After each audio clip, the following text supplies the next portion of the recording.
Hello friends, स्वागत है आपका आपके अपने चैनल लेट मी इन्फॉर्म में। आज हम डिस्कस करने वाले हैं कि आप इंडियन नेवी कैसे ज्वाइन कर सकते हैं।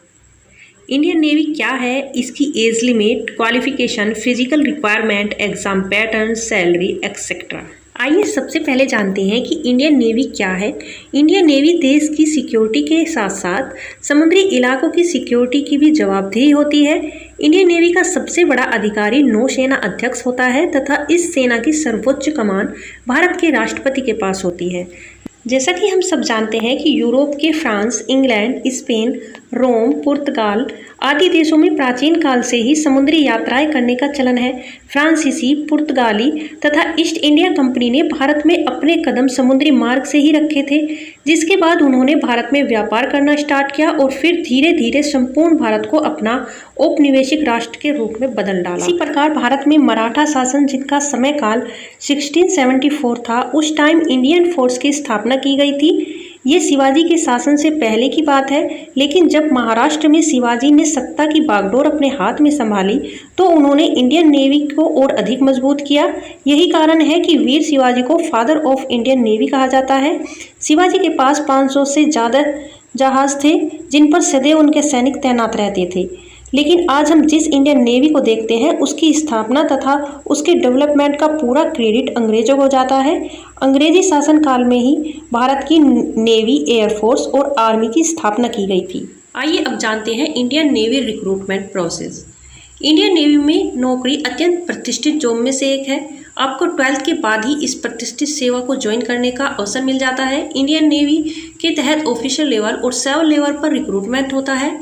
एनडीए के माध्यम से ज्वाइन करने पर ऑफिसर के तौर पर पोस्टिंग होती है।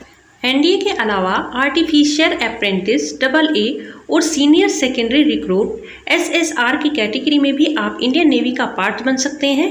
आइए सबसे पहले जानते हैं कि आप एनडीए के थ्रू कैसे ज्वाइन कर सकते हैं। 12th पास या एपीयरिंग कैंडिडेट्स एनडीए एग्ज़ाम के लिए अप्लाई कर सकते हैं। 12th में 60% मार्क्स होना कंपलसरी है। एनडीए का एंट्रेंस एग्ज़ाम साल में 2 बार होता है। यह एंट्रेंस एग्ज़ाम यूपीएससी द्वारा कंडक्ट किया जाता है। एनडीए सिर्फ अनमैरिड कैंडिडेट्स ही दे सकते हैं। पहले यह मेल कैंडिडेट्स ही दे सकते थे, लेकिन इस एग्ज़ाम को अब फीमेल कैंडिडेट्स भी दे सकती हैं। एनडीए एग्ज़ाम के लिए कैंडिडेट की हाइट मिनिमम 157 सेंटीमीटर होना कंपलसरी है। अगर एज की बात करें तो 16.5 साल से 19.5 साल तक आप इस एग्ज़ाम को दे सकते हैं। आइए एग्ज़ाम पैटर्न देख लेते हैं। इसमें आपके 2 पेपर होते हैं। पहला पेपर 300 मार्क्स का होता है, जिसमें मैथ के 120 क्वेश्चंस पूछे जाते हैं। इसके लिए आपको 2.5 घंटे का टाइम दिया जाता है। दूसरे पेपर में इंग्लिश और जीके की क्वेश्चंस होते हैं। ये 600 मार्क्स के होते हैं। इसके लिए भी आपको 2.5 घंटे का टाइम दिया जाता है। जब आप एनडीए का रिटन एग्ज़ाम क्लियर कर देते हैं, तब आपका एसएसबी होता है। उसके बाद आपका मेडिकल होता है, देन इंटरव्यू होता है, और अगर आप इंटरव्यू में सेलेक्ट हो जाते हैं तब आप इंडियन नेवी ऑफिसर बन जाते हैं। आइए अब जानते हैं आप AA के थ्रू इंडियन नेवी कैसे ज्वाइन कर सकते हैं। इंडियन नेवी में AA का मतलब होता है आर्टिफिशियल अप्रेंटिस। इसे इंडियन नेवी का एक्स ग्रुप भी कहा जाता है। यह इंडियन नेवी में एक टेक्निकल जॉब है। आर्टिफिशियल अप्रेंटिस के तौर पर आप नौसैनिक को हाईली टेक्निकल काम करने होते हैं और इसके लिए उन्हें पूरी टेक्निकल ट्रेनिंग दी जाती है। एक आर्टिफिशियल को वाष्प ऊर्जा वाली मशीनरी, डीजल और गैस टरबाइन निर्देशित मिसाइल, स्वतः नियंत्रित होने वाले हथियार, सेंसर, कंप्यूटर और एडवांस रेडियो को इलेक्ट्रिकल पावर सिस्टम को संभालना होता है। इंडियन नेवी में AA की वैकेंसी साल में 2 बार निकाली जाती है। आइए एजुकेशन क्वालिफिकेशन देख लेते हैं।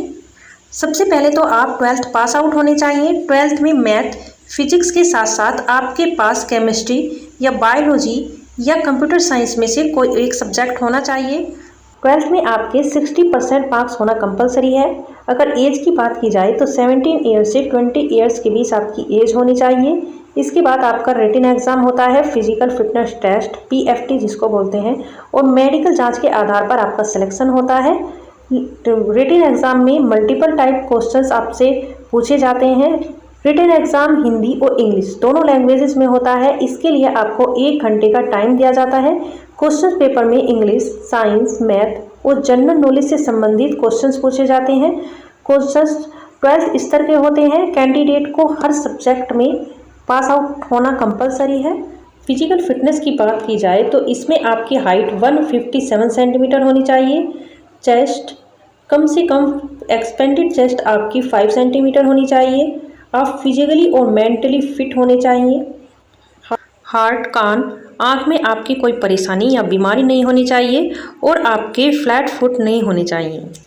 आइए अब जानते हैं सीनियर सेकेंडरी रिक्रूट के थ्रू आप इंडियन नेवी कैसे ज्वाइन कर सकते हैं। नेवी एसएसआर का मतलब सीनियर सेकेंडरी रिक्रूट होता है। 12th के बाद नेवी एसएसआर ज्वाइन करके आप दुनिया की सबसे ताकतवर नेवी में से एक इंडियन नेवी का पार्ट बन सकते हैं। यह एक नॉन टेक्निकल पोस्ट होती है। एसएसआर के द्वारा कैंडिडेट नेवी में सेलर, नाविक बन सकते हैं। नाविक इंडियन नेवी के सिपाही होते हैं। इन्हें हाई लेवल की ट्रेनिंग दी जाती है। साथ ही हथियारों को चलाना और संभालना दोनों ही ट्रेनिंग इनको दी जाती है। 22 वीक्स की ट्रेनिंग के बाद नाविकों को अपनी ब्रांच या ट्रेड के अनुसार काम करना होता है। सेलर्स को ज़रूरत अनुसार ट्रेडर्स जैसे electricals, communications, logistics, engineering, seaman, aviation और मेडिकल आदि ब्रांचेस दी जाती हैं। आइए एलिजिबिलिटीज़ देख लेते हैं। इसमें भी आप 12th पास आउट होने चाहिए और 12th में आपके पास मैथ और फिजिक्स ये दोनों सब्जेक्ट होना कंपलसरी है और इन दोनों सब्जेक्ट के साथ केमिस्ट्री, बायोलॉजी या कंप्यूटर साइंस में से कोई एक सब्जेक्ट होना कंपलसरी है। अगर एज की बात करें तो आपकी एज 17 ईयर से 20 ईयर्स के बीच होनी चाहिए, मतलब 17 से 20 साल के बीच में आपकी एज होनी चाहिए। अगर हाइट की बात करें तो आपकी हाइट 157 सेंटीमीटर होनी चाहिए और आप फिजिकली और मेंटली फिट होनी चाहिए। आइए एग्ज़ाम पैटर्न देख लेते हैं। इंडियन नेवी एसएसआर के लिए कैंडिडेट को 4 स्टेजेस से गुजरना होता है। Written exam, physical exam, medical exam और merit list. Written exam online होता है और ऑब्जेक्टिव टाइप इसमें क्वेश्चंस पूछे जाते हैं। 100 क्वेश्चंस 100 नंबर के होते हैं। इसके लिए आपको 60 मिनट का टाइम दिया जाता है, मतलब 1 घंटे का आपको टाइम दिया जाता है। एंड में आपकी मेरिट लिस्ट निकाली जाती है। इस लिस्ट में सेलेक्टेड कैंडिडेट को INS चिल्का में ट्रेनिंग दी जाती है। अगर सिलेबस की बात करें तो इसमें आपके 12th स्टैंडर्ड्स के इंग्लिश, मैथ, साइंस और जीके से क्वेश्चंस पूछे जाते हैं। कैंडिडेट्स को हर सब्जेक्ट में पास होना कंपलसरी होता है। जब आप मेरिट लिस्ट में सेलेक्ट हो जाते हैं और ट्रेनिंग पर चले जाते हैं तब आप इंडियन नेवी ऑफिसर बन जाते हैं। तो ये थी इंडियन नेवी ज्वाइन करने के लिए कुछ इंपॉर्टेंट इन्फॉर्मेशन। अगर अभी भी आपको कोई डाउट है तो आप मुझे कमेंट बॉक्स में कमेंट कर सकते हैं। Thank you.